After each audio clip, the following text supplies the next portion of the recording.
For at least 20 years now, the economic talk from China has been more of a boast. That growth was as fast and bright as Shanghai nights, that it seemed destined to go on forever. All those lights and promise a little blinding. But not all Chinese skylines look as intoxicatingly successful. Increasingly, a lot look a bit like what emerges on the horizon of a desert highway in Inner Mongolia. When the stars are out, you can catch a silhouetted glimpse of a brand new city, capable of housing maybe 1 million people. It's called Ordos. Impressive, sure, but let the sun rise and really look. Anything strike you as odd? In a country outsiders see as jam-packed, Ordos is all but empty. Tower after tower, vacant. Vast malls and complexes, silent. Save for its overflowing ambition and genuine architectural courage, Ordos is all dressed up for the party, but no one seems to have shown up. It took a bit of searching, but in one tower block, a welcome sight. Life. Guo Zhenjun, he thought he was buying a piece of a prosperous future. The government demolished his farm and gave his family money to start anew. He thought he'd find a whole new thriving community in this brand new city. Instead, across the courtyard, he can easily count on 2 hands the number of neighbors. To be honest, I feel a bit lonely here. I hope it will be better next year.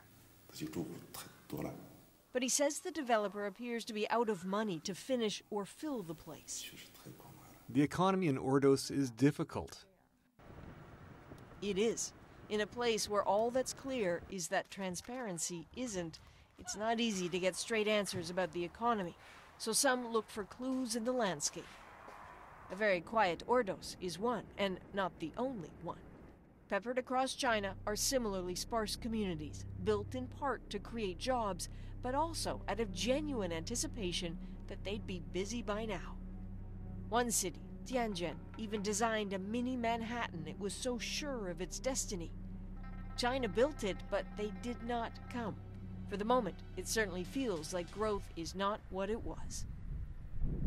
Even these massive buildings back here, largely empty, a lot of this can feel very hard to relate to. Vast shells of cities in Inner Mongolia waiting to be filled. This is distant from Canada's reality. A lot of China's economic ups and downs can feel removed from the Canadian experience. But the warning is, it's a lot closer to home than you might realize. Consider this. If China's growth rate drops by just a few percentage points, it's believed that Canada's growth rate could be cut in half. On the move again, this time down a highway near Beijing, searching for clues to the truth of China's economy and the story behind official numbers. Apparently work that requires an economist, a hat, and a plan. We're talking about the economy. Why is it important to grab a hard hat and go on a bit of a secret mission here? We have to understand what's behind the statistics. Do you see things that people just don't want you to see? Yes. Well, it's natural. It's like, people don't want strangers in their house. That's what they call kick the tires, right? And to understand really what's going on. Okay. Yeah. We'll go kick some tires. The first stop, piles of coal to be sold for heating for factories and homes. Coal that comes from mines just outside Ordos. Economist Nicolas Zhu is interested in the size of the pile. It's pretty low. That's good. It means work is happening. But what about the price? Also low, he says. Now, there is a problem. It has serious implications, like what you saw in Ordos was largely because of the price coming down for coal, because that city depends a lot on coal. Who else does a consistent lowering of the price of coal affect around the world? Producers of coal, producers of energy. Canada. Possibly, yes. And Australia. Coal, just one commodity. But Zhu is interested in a whole lot more. Nearby, he just wanders into a steel warehouse and he spots the indicators immediately. Rusty pipes and beams just sitting there.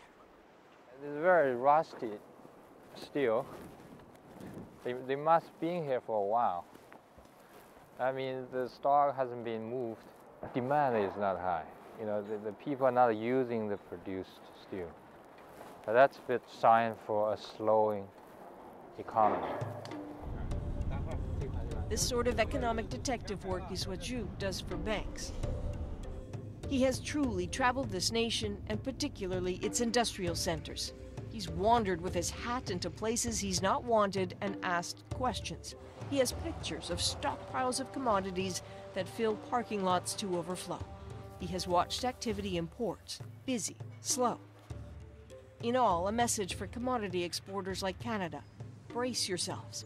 China's demand may be dropping, so prices will too, and that might hurt. A slower growth of the economy. Okay. So that's for sure, and that is in everything I see. So if China's economic model is changing, that kind of leaves Canada in the dirt. Yeah, there's some risk of that. Risk that China, that's been churning so fast, slows down. Commodities just sit and Canadians feel the lethargy in their wallets. The math may be unavoidable, the scale's not in Canada's favor. But what if there were choices? What if China could deliver riches in other ways? Now in Canada, we call it micromanagement. We think it's trying. Chinese investors and controversially state-owned enterprises are trying. A Shanghai boardroom full of executives curious about Canada. Almost all here know that Canada may yet say no thanks to China's $15 billion bid to buy Nexen. Prepare for the consequences is the warning. What is the cost to Canada of saying no to the Nexen deal? it would sort of put a chill on the relationship between Canada and China. It would offend China. Yes, I think China would take offense to that. Maybe quietly, but it's not something that would go unnoticed. So what if you offend China? What is the cost of that? They would certainly look at us as a much less favorable trade partner. If we want to have a role to play in the Asia-Pacific century, investment from China, to me, is essential. This comes up in Eddie Wong's class for the executives, how slowing growth in China affects Canada. That's why many are confused. Why wouldn't Canada then mitigate the damage by opening up to China's cash? Why so suspicious? It's just business, they say. It's probably the same deal why American firm wants to have a peace. So ask the American counterpart. Probably they will give you the same answer. If you do business, profits, right? So they see a profit and they see they can play a part. The roving economist not as sure it's as simple as that. So many tiny little factors. The impact on community, impact on policymaker, impact on politics. It's hard to say yes or no in abstract. So be careful. Be careful.